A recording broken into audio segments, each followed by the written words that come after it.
जय श्री राधे दोस्तों, केपी की वाणी चैनल में आपका स्वागत है। माता रानी का आशीर्वाद पाने हेतु कमेंट में जय माता दी अवश्य लिखे। वहीं अगर आप महाकाल के भक्त हैं तो कमेंट में हर हर महादेव अवश्य लिखे। यकीन जानिए माता रानी संग महादेव की कृपा आप पर और आपके पूरे परिवार पर अवश्य बरसेंगी और आप सब परिवार स्वस्थ एवं सुखी रहेंगे। साथ ही आपकी सभी मनोकामनाएं यथाशीघ्र अवश्य ही पूर्ण हो जाएंगी। दोस्तों, आज की वीडियो में आपको उन 4 नामों के बारे में जानकारी देने जा रहा हूं जिनके विवाह के योग साल 2023 में बन रहे हैं। उन 4 नामों के बारे में विस्तार से बताऊंगा, उनकी दिशाओं के बारे में बताऊंगा, साथ ही उनके किस नाम से विवाह के योग बन रहे हैं उसकी जानकारी भी इस वीडियो में आपको मिल जाएगी।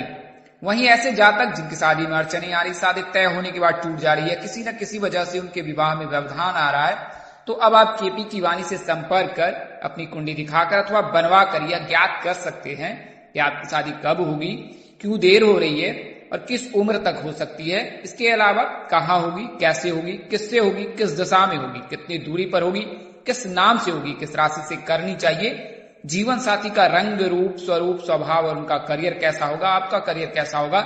अगर आप लव मैरिज करना चाहते हैं तो माता पिता की सहमति मिलेगी कि नहीं मिलेगी, साथ ही ससुराल में घर द्वार कैसा होगा, सास ससुर का स्वभाव कैसा होगा, पति अथवा पत्नी कितनी पढ़ी कितना पढ़ा लिखा होगा, उसकी उम्र कितनी होगी, यह सभी जानकारी आपको विस्तार पूर्वक दी जाएगी। इसके अलावा संतान योग, राजयोग, कैरियर, कारोबार, महादशा, यह सभी भी जानकारी पूरी तरह से दी जाएगी। तो आप केपी की वाणी से संपर्क कर सकते हैं। यह जानकारी के लिए महज मामूली शुल्क ली जाती है जिसे आप मेहनताना समझ सकते हैं। आप 8521835670 पर संपर्क कर सकते हैं। वहीं ऐसे जातक जिनकी विवाह तय हो चुकी है या तय होने वाली है, उन्हें मैं सलाह दूंगा कि आप अपनी कुंडली मिलान अवश्य करा ले। कुंडली मिलान से आपको यह जानकारी ज्ञात हो जाएगी कि विवाह उपरांत आपका वैवाहिक जीवन कैसा रहने वाला है। शास्त्रों में निहित है नारी दोष, भकुर दोष और मांगलिक बलि होने पर दोनों में से किसी एक जातक के शादी नहीं करनी चाहिए। भकुर दोष और नारी दोष लगने पर तो शादी बिल्कुल ही नहीं करनी चाहिए। इन परिस्थितियों में अगर विवाह करते हैं तो विवाह उपरांत वैवाहिक जीवन में बहुत परेशानियों का सामना करना पड़ता है। अगर बच्चे की कुंडली बनवाना है, नामकरण कराना चाहते हैं, सगाई मुहूर्त, विवाह मुहूर्त, गृह प्रवेश तिथि, संपत्ति क्रय तिथि, वाहन क्रय तिथि आदि तिथियों की जानकारी पाना चाहते हैं तो केपी की वाणी से आप संपर्क कर सकते हैं। आइए वीडियो में आप आगे बढ़ते हैं। तो जैसा कि मैंने आपको बताया है कि साल 2023 में जिन जातकों के सगाई और शादी के योग बन रहे हैं उसकी जानकारी इस वीडियो में आपको मिल जाएगी। तो ऐसा ग्रह राशि परिवर्तन के आधार पर मैं बताऊंगा, साथ ही आपको जन्मदिन यानी कि किस दिन अगर आपका जन्म हुआ है वार के हिसाब से वह भी जानकारी दूंगा, हस्तरेखा के अनुसार से भी जानकारी दूंगा और कुंडली के हिसाब से भी जानकारी दूंगा आपको कि शादी कैसे आपके योग बन रहे हैं। तो पहले मैं आपको हस्तरेखा से बता दूं तो हस्तरेखा में जो है विवाह रेखा जो है वो हृदय रेखा और छोटी उंगली के समीप रहती है। हृदय रेखा और विवाह रेखा जितना नजदीक हो शादी उतनी जल्दी होती है। वहीं अगर विवाह रेखा छोटी उंगली के समीप हो यानी बुध पर्वत के समीप हो तो शादी में उतनी ही देर होती है। कई ऐसे जातक है जिनकी हथेली में 1 से अधिक रेखाएं होती, तो आपको बता दूं कि अगर 1 से अधिक रेखाएं तो आप दिग्भ्रमित ना हो और जो रेखा सबसे ज्यादा उभरी है उस रेखा को आप विवाह रेखा मान सकते हैं। उससे अधिक कोई रेखा है तो उसका अर्थ यह होता है कि आपके जीवन में कभी न कभी किसी का आगमन हुआ था और वो अब प्रस्थान कर चुके हैं, यानी कि आपके जीवन से जा चुके हैं या जा चुकी है।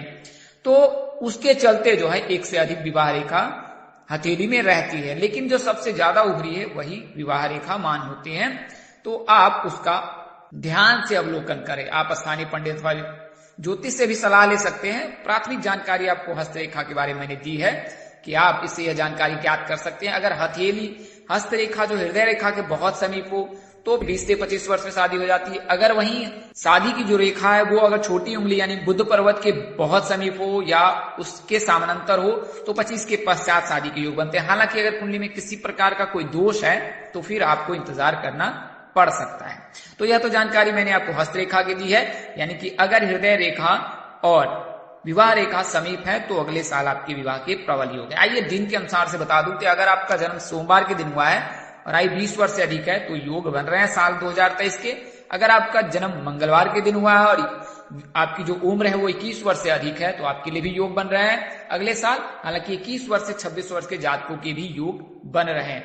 अगर आपका जन्मदिन बुधवार के दिन हुआ है और आपकी आयु 21 वर्ष से लेकर 26 वर्ष के मध्य है तो आपके लिए भी शुभ योग है। वहीं अगर गुरुवार के दिन जन्म हुआ है और आपकी आयु 22 वर्ष से लेकर 27 वर्ष के मध्य है तो आपके लिए भी शुभ योग है। शुक्रवार के दिन जन्मे जातकों के 24 वर्ष से लेकर 29 वर्ष के मध्य जो है विवाह के योग बनते हैं तो आपके लिए भी शुभ योग है।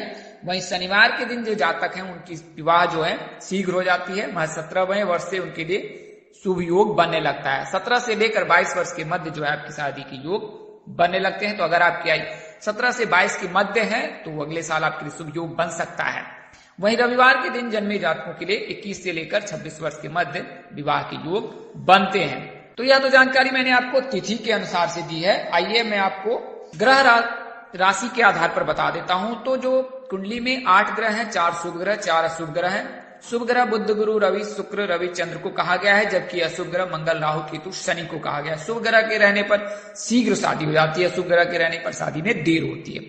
शुभ ग्रह बुध के रहने पर 20वें वर्ष से योग बनते हैं, गुरु के रहने पर 24वें वर्ष से योग बनते हैं, चंद्रमा के रहने से 25वें वर्ष से योग बनते हैं, शुक्र के रहने से 26वें वर्ष से योग बनते हैं, सूर्य के रहने पर 27वें वर्ष से योग बनते हैं, राहु के रहने पर 27वें वर्ष से योग बनते हैं, मंगल के रहने पर 28वें वर्ष से योग बनते हैं, शनि और केतु के रहने पर 30वें वर्ष से योग बनते हैं। हालांकि अगर कुंडली में किसी प्रकार का कोई दोष है, यानी कि काल सर्प दोष है, पितृ दोष है, मंगल दोष है, तो आपकी शादी में देर हो सकती है। काल सर्प दोष अगर लगता है और आप निवारण नहीं कराते तो अधिकतम 42 वर्ष तक शादी की उम्र होती है, 42 वर्ष के पश्चात ही शादी होती है। वहीं अगर मंगल प्रबल है तो 37 वर्ष के पश्चात ही शादी के योग बनते हैं। अगर आप उसका दोष निवारण करा लेते हैं तो शादी के योग बनने लगते हैं। बात करें पितृ दोष की, तो पितृ दोष अगर लगता है तो 37 वर्ष से शादी के योग बनते हैं।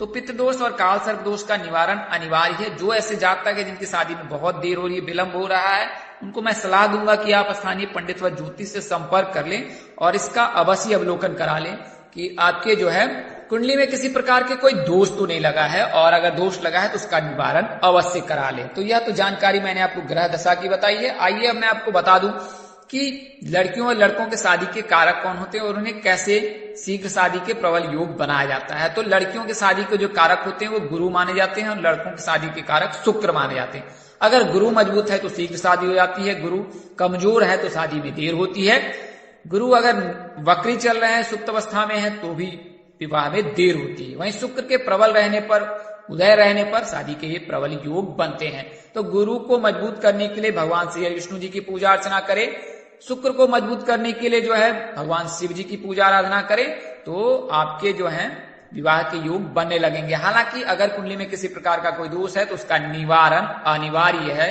निवारण के पश्चात ही आपके योग बनेंगे। हालांकि इसके आप इन उपायों करते तो प्रभाव कम होगा, लेकिन दोष के चलते जो है बाधा आएगी ही।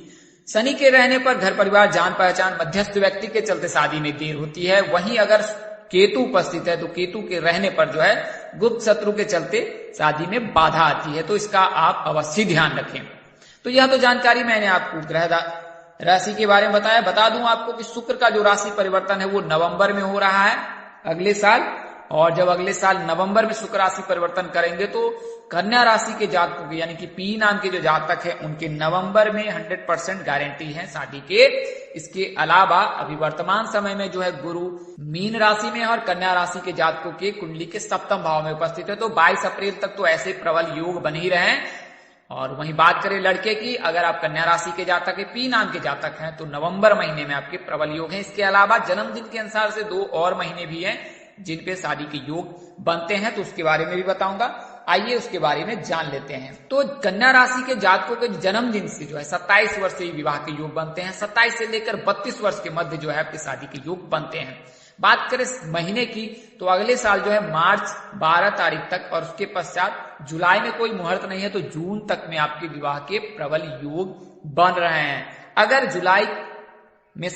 जुलाई तक शादी नहीं होती है तो फिर नवंबर में ही आपके लिए योग बनेंगे। लड़कियों के लिए तो अप्रैल तक तो 100% योग बन रहे हैं। बात करें किस नाम से हो सकती है, तो ASD नाम के जातक से होने के प्रबल योग हैं। आपको मैं नाम भी बताऊंगा।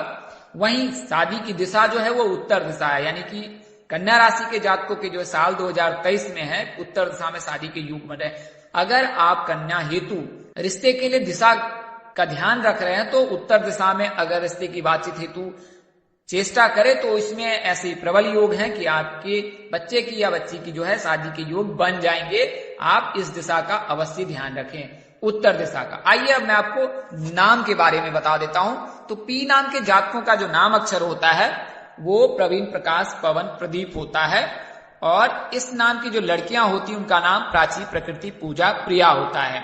और बात करें कि पी नाम के लड़कों की शादी किससे हो सकती है, तो दीप्ति, शिखा, स्नेहा आदि नाम यानी कि एस नाम के जातक, डी नाम के जातक और ए नाम के जातक जो भी होंगे उनसे विवाह के प्रबल योग बनेंगे। वहीं पी नाम के लड़कों के भी एस नाम की जो लड़कियां होंगी, डी नाम की जो लड़कियां होंगी, ए नाम की जो लड़कियां होंगी उनसे विवाह के योग बनेंगे। तो दोस्तों मैंने आपको इस वीडियो में उन 4 नामों के बारे में बताया है। पी नाम के बारे में बताया, एस नाम के बारे में बताया, डी नाम के बारे में बताया और ए नाम के बारे में बताया है। इन 4 नामों के जो विवाह के प्रबल योग साल 2023 में है। यह जानकारी आपको ज्योतिष पंचांग, मान्यताओं, धर्म ग्रंथों और ग्रह राशि परिवर्तन के आधार पर दी है। हमारा उद्देश्य महज आपको सूचना पहुंचाना है, विशेष सूचना हेतु ले। इसके अतिरिक्त अगर आप इनको मानते हैं, अपनाते हैं अथवा उपयोग करते हैं तो इसके आप स्वयं जिम्मेदार हैं। आप चाहे तो केपी की वाणी संपर्क करें अथवा नजदीक के किसी प्रकांड पंडित अथवा ज्योतिष से संपर्क कर अपनी कुंडली दिखाकर शादी की संपूर्ण जानकारी अवश्य प्राप्त कर ले। इस तरह की अन्य वीडियो देखने के लिए हमारे चैनल के डैशबोर्ड पर प्लेलिस्ट पर जाएं और अपनी राशि अनुसार वीडियो अवश्य देखें। तो दोस्तों आपको यह जानकारी कैसे लगी, लाइक, कमेंट, शेयर कर हमें अवश्य बताएं।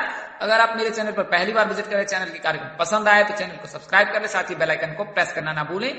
माता रानी की कृपा से आपके चेहरे पर हमेशा मुस्कान बनी रहे, आप सब परिवार स्वस्थ एवं सुखी रहे, साथ ही आपकी सभी मनोकामनाएं यथाशीघ्र पूर्ण हो। इन्हीं शुभकामनाओं के साथ आपसे विदा लेता हूं कि आप जहां रहे स्वस्थ रहे, मस्त रहे, व्यस्त रहे। माता रानी की असीम कृपा पर बरसती रहे। परम पिता परमेश्वर आपको सद्बुद्धि, सत्मार्ग और आगे बढ़ने की शक्ति दे। नमस्कार, जय श्री राम दोस्तों, जय श्री कृष्णा, जय माता दी, जय वाहिनी।